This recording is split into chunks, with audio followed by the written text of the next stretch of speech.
第198章地穴之底。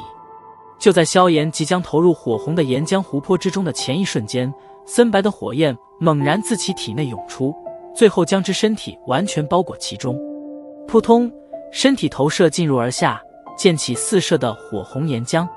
听着这道声响，上方的萧鼎与青灵急忙将目光移向岩浆波动之处，可却未曾看见半个人影。人呢？望着那几乎是犹如瞬间被蒸发了一般的情景，萧鼎忍不住地转头对着一旁的青灵大喝道：啊！